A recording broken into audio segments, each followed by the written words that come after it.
We raised 3.2 billion shillings from 10 investors, and I would like to thank those investors who supported us on this bond issue, many of whom are actually in the room today. Thank you very much. Now, the next stage was to then apply for a listing of this bond, and that has been done by our transaction advisors. And the advisor is actually sitting here, Wilson, and his team. So NIC Capital have put in the application. And the intention is to list this bond, the 3.2 billion, and issue the additional 800 million with a green shoe of 1 billion. So we'll then be issuing the additional 1.8 so that we can complete the full issue of 4 billion with a green shoe of 1. The green shoe really means that if there's an oversubscription, we then take it up to a maximum of 1 billion shillings. We already have investor commitment for the full 1.8 billion shillings. So what we just are going through are the regulatory motions to get it approved, so that then we can conclude on it.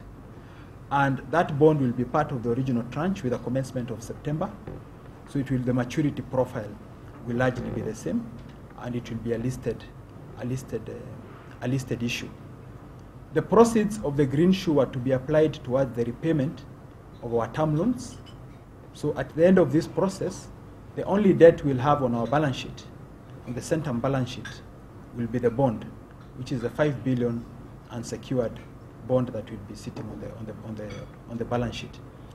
After the conclusion of the issue, the debt to asset ratio will still be a conservative 25% total debt to total assets ratio. So by breaking it down into pieces, and by then getting different partners engaged on individual projects, and these become standalone projects. So as far as Two Rivers is concerned, Two Rivers is now a supplier of space, and Centum is a co-investor on individual projects. The development rights we have for the entire of the Two Rivers is 830,000 square meters. Phase 1 is approximately 180,000 square meters, and it sits on about 20 acres.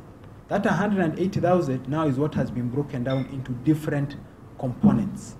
We intend to pursue a similar strategy in Palmarina. Now, the reason that is possible is because when you look at the returns of these individual projects, the equity IRR is north of 23–24% for many of them.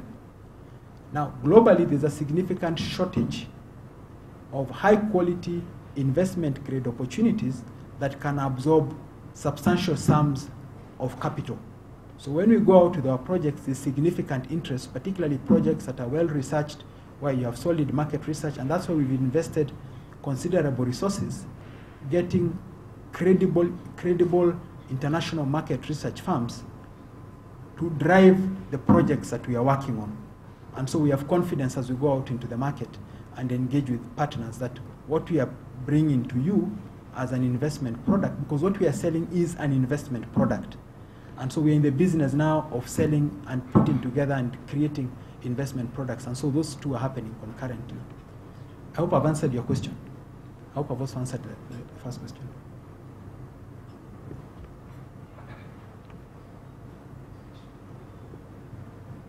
Thank you, James. James, what's a debt equity ratio across the portfolio where Centum has significant influence? So I'm not talking about the poor company where it's 25%, but across the portfolio where there's significant shareholding, significant influence. Actually, let's go with significant influence. The second question is, excluding the board, that means Dr. Kirubi over here, what is management's ownership in Centum? So what is your and David's and everybody else's skin in the game for senior management? Those are good questions. I'll take the first question. In terms of the portfolio companies where we have significant influence, the subsidiaries that we currently have are Two Rivers and Palmarina, and those companies do not have any debt, and the land is unencumbered. In terms of the private equity companies, if I take the bottlers, for example, there's very limited debt on the books of any of the bottlers. If I look at the financial services companies, UAP, there's also very limited debt in UAP. If I look at Aeon, there's no debt on the books of Aeon. So I'd like to say that I think the overall conclusion is that the debt is, in the portfolio companies is really, it's low because these are fairly mature companies with strong and stable cash flows. In terms of management's individual shareholding in the company, I'll speak for myself. And I think that information is also disclosed in the annual report. I own approximately 200,000 shares. There's more information disclosed on the balance of the management's shareholding. So I don't want to talk about David's shareholding. It's there in the annual report. And it is my intention, because we have a closed window. We have very strict insider trading policies at Centum, which restrict our ability to buy shares outside open periods. So we can only buy or sell shares within 1 month of announcement of results. So having announced the results last week on Tuesday, we have another 3 weeks to buy shares or sell shares. It is my intention to acquire additional shares in Centum at this time. So it's good, actually, I've made full disclosure to all the investors. So when you see it in the annual report, I'm acting on the information I've disclosed here to all of you. So we have the same information. Thank you. Thank you. Thank you, James. I think the only other check and clarify is that last always, yes, which is an LPO, yes, that you know, it's very significant. It's not significant. We own about 15%. 15% of it, yeah. But it's a very cash-rich company, and we expect it to come out of the debt, the LPO debt, in another 2 years or something like that. Yeah. But relatively no debt in our balance sheet. The balance of our investing companies, private equity. Any more questions? Can we give Iwat, oh, let's give you a chance then, Iwat, yeah?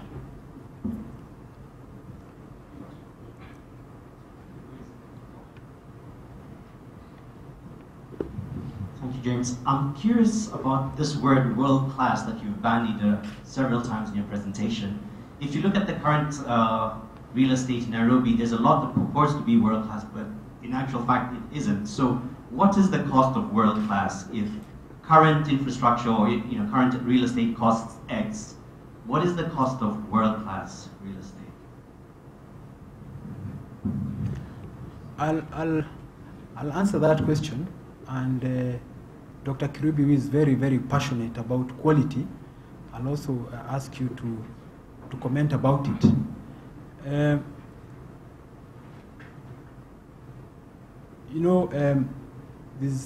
We all know Henry Ford. And Henry Ford, when he was asked, when he was developing the car, he said, look, if I did a market research and asked my customer what he wanted, he would have asked for a faster horse. And that's our thinking around real estate. There's a market that exists for quality. And that market, you may not necessarily discover it if you do what has been done by everybody else. And that's the reason why we went ahead and looked for significant parcels of land where you could then define the entire environment, not just the physical structure that you're citing there. And so for us, it's everything from infrastructure to the quality of the buildings. And so it's not just looking at it from a cost point of view, because cost then drives value. I'll give you an example. There are a number of international organizations that have come to this market to look for office space to occupy. And very few buildings have actually met the requirements on health and safety.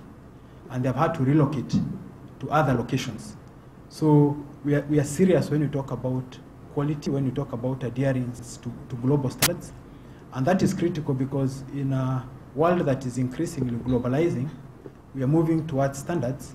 And the challenge with a building, once you put it up or you put up a piece of infrastructure, if you've not designed it to comply to those standards, it's then very difficult to change it subsequently. And that therefore becomes your competitive advantage.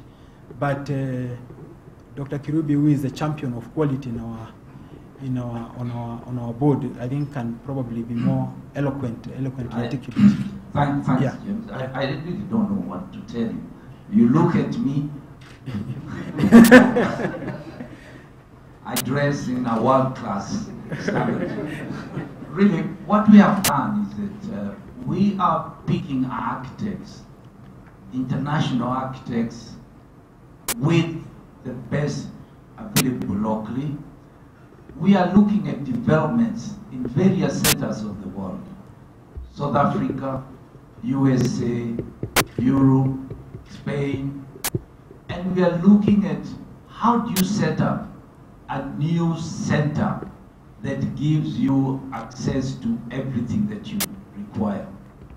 Accommodation, shopping, living, and thirdly is the issue of security.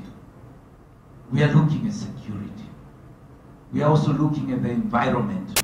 How do we contribute to an environment which has been degraded in this country? So we are looking at all these areas, and the main thing is that we're not going to a place to build a building. We are going to a place to create new experience, new living. As you saw in South Africa, Johannesburg, when they built that new center. Centum. Centum. This kind of thing we are trying to create. And I'm sure you are going to be one of the first clients over there. So all I can appeal to you, just wait and see, because we believe in quality. We are not in for quick cash. We are also looking for partners who are looking for better environment. If you come to us and you tell us you want to put a 2-star hotel, we will tell you this is not the place. We are looking to put up 5-star hotel, if possible a 6-star hotel. That kind of situation. We have the UN headquarters, which has been doubled in numbers of workers in that place. Where do they go? How do we meet international standards for companies like GE who want to come, Microsoft who want to be in this part of ours? Nairobi is being defined as the new center in the whole of this sub-Saharan region. But where is the support from the private sector to make it a reality? And that is the role we are trying to play, a narrow role where we look at quality and not quick cash. We can build a lot of apartments, we can do what Kimayo, those guys are doing, and make little money and walk out. We want to make a statement. I hope you are satisfied. Thank you. It's about making a difference. It's about doing something that will push the frontiers of what has been possible and what is possible about Kenya forward, and Centum playing a proactive role in doing that. Thank you for that very eloquent and articulate and passionate response to that question. Thank you.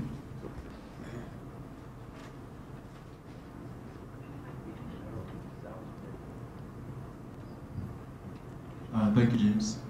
We have seen how the portfolio has changed over the last couple of years.